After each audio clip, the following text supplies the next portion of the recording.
As powerful as Andromeda is, it is not infallible. It can make mistakes. At the end of the day, it's technology. Technology can just break sometimes. We all know that by experiencing it in our everyday lives, regardless of whether we're dealing with our phones, our printers, whatever it might be. Andromeda is the exact same thing. Some weird things can pop up from time to time, and today I want to share one of those instances and what I did to fix this. Now, before I dive in and give the full debrief right here, I do want to say that I am by no means saying that, hey, if you encounter this problem and you do this, it's going to fix it. I am not saying that. This is simply a tool in your arsenal of tools, and so just keep this in mind in case this pops up, and hopefully it will work for you as well. Okay, with that disclaimer aside, before I dive into the data, let me also explain at a high level what was going on here. So in a client account, I was really struggling to get consistent results. There were different ad sets in there with different types of creatives, images, videos, carousels, etc. And what I noticed is that the algorithm, aka Andromeda, was giving 90% of the budget over to the videos. Now, in a lot of cases, that may not be a bad thing, because if videos are your top converters, then, that's perfectly fine. But here in this case, they were not the top converters, and so I proceeded to turn off those videos. But then what happened there is that the click-through rates account-wide really dropped. So videos, it wasn't even close. The videos just bring in so many more clicks than the images in this account. However, when the videos would be turned off because they were hogging the budget and they were not profitable, again, the account really struggled. So I was in a really weird situation here. I was like, okay, I've got these videos, they get really great click-through rates. However, their cost per conversion is too high for a $47 product that we're pushing this to. I've got these images that do get conversions, but they have lower click-through rates. What the heck do I do? Okay, so that is the scenario at a high level. Let me dive into my screen here and give a little bit more nuances in terms of these details. Okay, so here we are inside of the client account. So we are looking at the date range of March 15th to March 21st, and this is really a perfect example of what was going on. So again, this is for a $47 product. You can see that this ad set was getting cost per purchase of $80. That's too high. This one here was getting purchases for $52. That's fine. Not profitable at that point. However, I did just go over when you do want to turn on ad sets or turn them off or turn off ads or keep them on. I did that and literally in my very last training. So if you have not seen that, go ahead and check that out. I go into full detail of how you want to be looking at this data.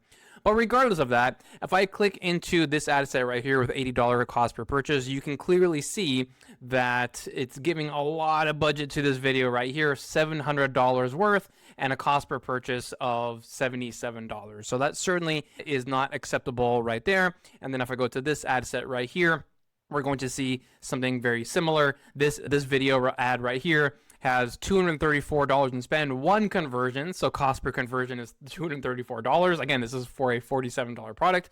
But then you see this image right here. It's got $183, 7 purchases at $26 per conversion.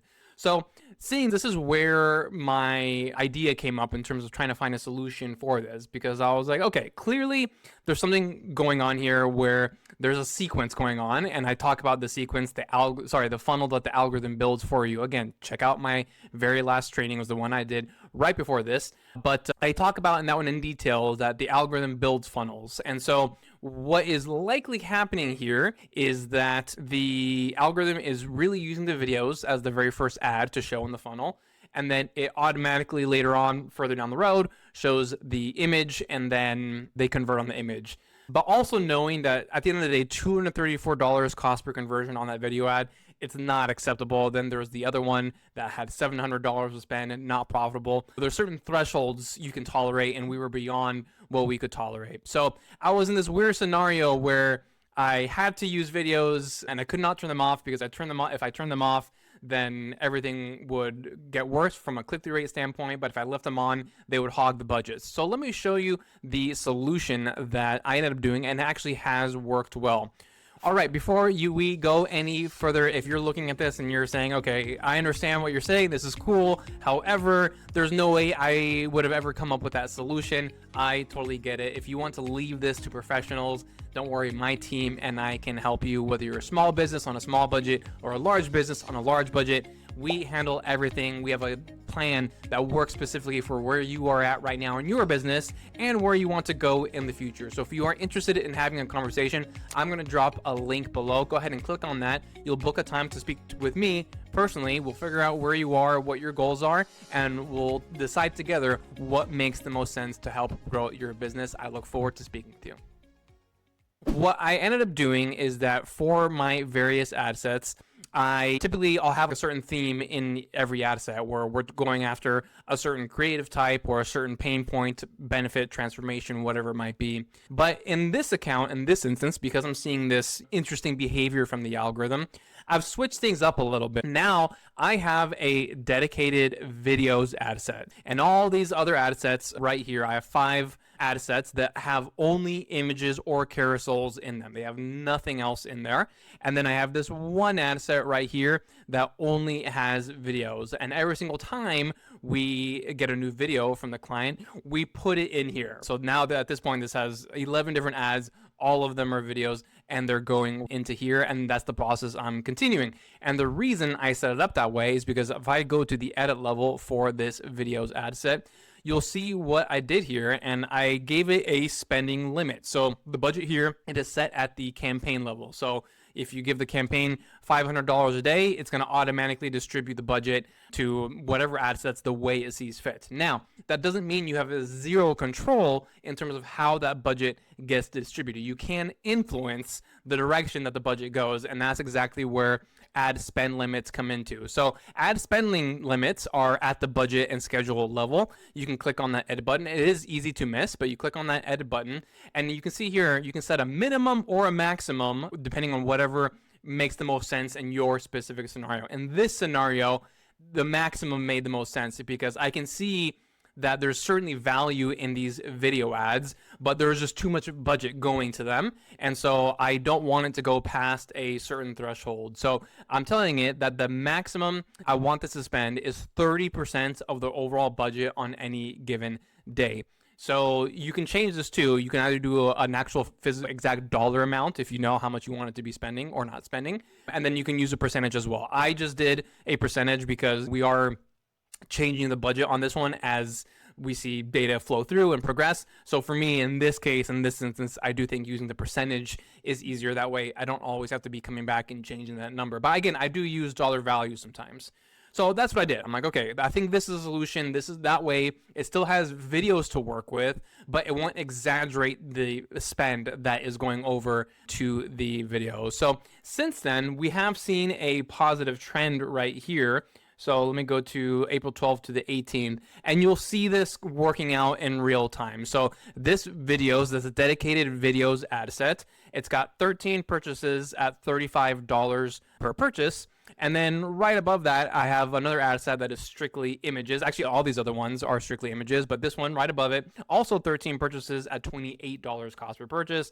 The other ones at $38 cost per purchase, $16 cost per purchase. And then I do have this one at $71 cost per purchase. I'm fine with that for now, so maybe because if that gets one more purchase today or tomorrow, it'll be profitable at that point.